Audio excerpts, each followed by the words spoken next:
सुनो। दुर्गा माता की जय। चलो पूजा संपन्न हुई। अब बताओ कैसी हो तुम दोनों? मैं ठीक हूँ चित्रा, तुम सुनाओ? मैं भी ठीक हूँ बहन। अरे जया क्या हुआ, किस सोच में डूबी हुई हो? कुछ नहीं, बस मन में प्रार्थना कर रही हूँ कि आज तो कोई क्लाइंट आ जाए। बिजली का बिल भरना है, माँ की दवाइयाँ लानी है। बहुत जिम्मेदारियां हैं मुझ पर और काम धंधा चौपट हुआ पड़ा है। तुम फिक्र मत करो, दुर्गा माता सब ठीक करेंगी। जब मेरे पति की मौत हुई थी तब मुझे भी लगता था कि मैं कैसे सोनू और मोनू को अकेले पाल पाऊंगी, लेकिन मुझे माता रानी ने ही हिम्मत दी। और देखो आज छोटा मोटा ढाबा चलाकर किसी तरह गुजारा हो ही जाता है। सही बात है, हम भी तो गरीबी की चक्की में पिस रहे थे। माँ की कृपा हुई और देखो आज मेरे पास सरकारी नौकरी है। ये कहानी माँ दुर्गा की इन 3 भक्तों की है, चित्रा, सुधा और जया। तीनों माता की बहुत बड़ी भक्त थी। कुछ भी हो जाए लेकिन तीनों माँ के मंदिर आना नहीं भूलती थी। माता रानी के मंदिर में ही इन तीनों की मुलाकात हुई और फिर दोस्ती भी हो गई। चित्रा एक छोटा सा ढाबा चलाती थी। वो बहुत ही बढ़िया खाना बनाती थी और अपना ढाबा चलाकर अपने परिवार का पेट पालती थी। सुधा की नौकरी जेल में थी। वो वहाँ पर प्रहरी का काम करती थी, जबकि जया ने वकालत की पढ़ाई की हुई थी, मगर उसके पास केस ही नहीं आते थे। यही कारण था कि उसकी माली हालत अच्छी नहीं थी।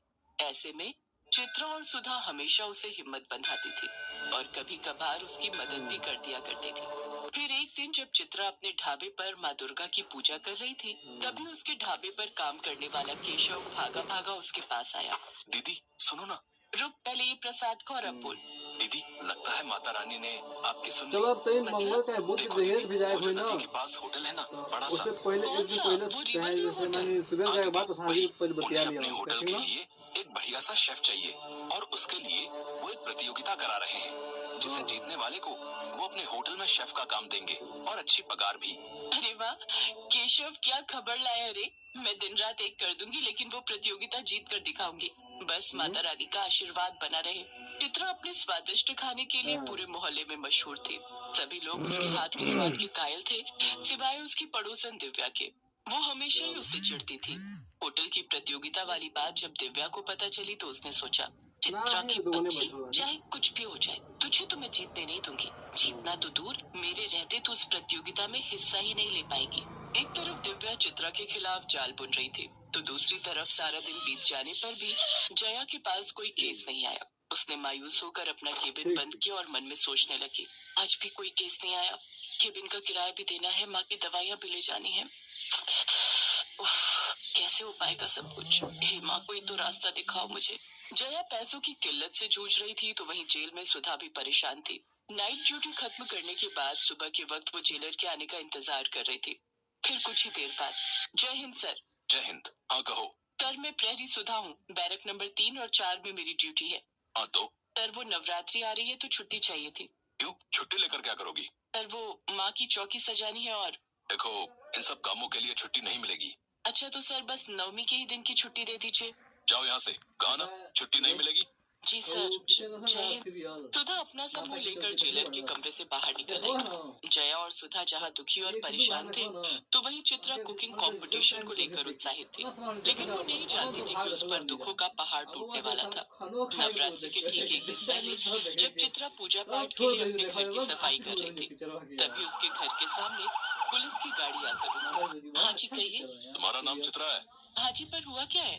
बैठो, हमें तुम्हारे घर की तलाशी लेनी है।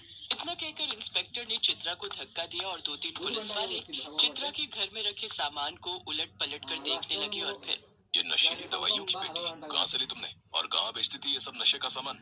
मैं इस बारे में कुछ नहीं जानती इंस्पेक्टर साहब। इस पेटी में क्या है और ये मेरे घर में कैसे आई, मुझे कुछ नहीं पता। मैं तो पूरी ईमानदारी से अपना छोटा सा ढाबा चलाती हूँ साहब। अच्छा तो ठीक है, फिर अब जेल में अपने जैसे कैदियों के लिए खाना बनाना। पुलिस चित्रा को पकड़ कर ले गई। उधर अपने घर के दरवाजे पर खड़ी चित्रा की पड़ोसन दिव्या मुस्कुराने लगी। असल में ये उसी की चाल थी। दिव्या का पति मेडिकल स्टोर पर काम करता था और चित्रा के घर में वो नशीली दवाइयों की पेटी दिव्या ने ही रखी थी, ताकि चित्रा प्रतियोगिता में हिस्सा न ले पाए। फिर उसी रात जेल में। चित्रा तुम यहाँ कैसे? क्या बताओ बहन, मेरी तो किस्मत ही फूट गई। चित्रा ने रोते रोते सुधा को सारी बात बता दी। चित्रा के साथ जो हुआ उसे सुनकर सुधा की आंख में भी आंसू आ गए। तब चित्रा ने कहा, सुधा, मेरे बच्चों को केशव के घर छोड़ देना बहन, मेरे पीछे वो उनकी देखभाल करेगा। एक माँ को अपने बच्चों की कितनी फिक्र होती है ना, पर माता रानी पता नहीं मेरी परीक्षा क्यों ले रही है। क्या हुआ? हमारा जेलर बहुत खड़ूस है। मैंने उससे नवमी की छुट्टी मांगी तो उसने साफ मना कर दिया। कभी ऐसा नहीं हुआ कि अष्टमी या नवमी पर मैंने कन्या पूजन नहीं किया हो, लेकिन इस बार चिंता मत करो सुधा, देखना माता रानी सब ठीक करेगी।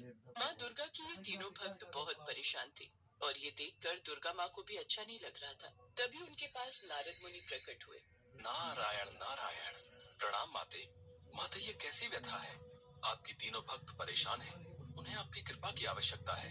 आप चिंता न करें ऋषिवर, इनके दुखों का अंत निकट है और इसके लिए मुझे धरती लोक पर जाना होगा। जय हो, माता रानी की जय हो। नारायण नारायण। नवरात्रि के दिन चल रहे थे और माता रानी की तीनों भक्त अपनी अपनी समस्याओं से जूझ रही थी, लेकिन तीनों में से किसी ने भी माँ दुर्गा पर अपना विश्वास नहीं खोया था। सुधा ने जेल में ही माता रानी की चौकी सजा ली थी और नवरात्रि के पूरे व्रत भी रख रहे थे। फिर अष्टमी के दिन जब सुधा माता रानी की पूजा कर रही थी, तब अचानक माँ दुर्गा की मूर्ति से तेज प्रकाश निकलने लगा, जिसे देखते ही सुधा की आंखें बंद हो गई और फिर, आंखें खोलो पुत्री। माँ, माँ आप साक्षात माँ दुर्गा मेरे सामने। मैं तो धन्य हो गई माँ। तुम्हें तुम्हारे काम से अवकाश नहीं मिला तो क्या हुआ? देखो, मैं स्वयं तुम्हारे पास आ गई। सुधा की आंखों में खुशी के आंसू थे। उसने माँ की आरती की और उनके चरण स्पर्श किए और फिर, पुत्री, मुझे तुम्हारी सहायता की आवश्यकता है। मेरी सहायता की? मैं एक तुच्छ प्राणी क्या कर सकती हूँ आपके लिए? चित्रा को यहाँ से बाहर निकालना होगा। मैं उसका रूप लेकर यहाँ आई और तुम्हें उसे इस कारागार से बाहर निकालना होगा ताकि वो कल होने वाली प्रतियोगिता में हिस्सा ले सके और अपना स्वप्न पूर्ण कर सके। जो आ गया माँ। माँ दुर्गा अपने साक्षात रूप में सुधा के साथ चित्रा के पास पहुँची, जहाँ चित्रा दीवार पर माँ की तस्वीर बनाकर उसकी पूजा कर रही थी। तभी सुधा ने चित्रा को पुकारा, चित्रा, चित्रा, देख जरा हमसे कौन आया है मिलने। साक्षात माता रानी। क्या ये सच है क्या? क्या मैं कोई सपना देख रही हूँ? मैं तो धन्य हो गई माँ, आपके साक्षात दर्शन पाकर। अब मुझे जीवन में कुछ नहीं चाहिए, कुछ नहीं चाहिए। नहीं पुत्री, अभी तो तुम्हें बहुत कुछ करना है। अब मैं तुम्हारे लिए उस प्रतियोगिता में भोजन तो नहीं बना सकती, क्योंकि वो बाकी प्रतिभागियों के साथ सही नहीं होगा। भोजन तो तुम्हें स्वयं ही बनाना होगा, किंतु तुम्हारे स्थान पर यहाँ जरूर रह सकती हूँ, वो भी तुम्हारे ही रूप में। नहीं माँ, भाड़ में गई ऐसी प्रतियोगिता जिसके लिए आपको यहाँ जेल में रहना पड़े। तुम भी तो एक माँ हो ना, और अपने बच्चों के लिए कितने कष्ट सहती हो, तो मैं भी तुम्हारी माँ ही हूँ।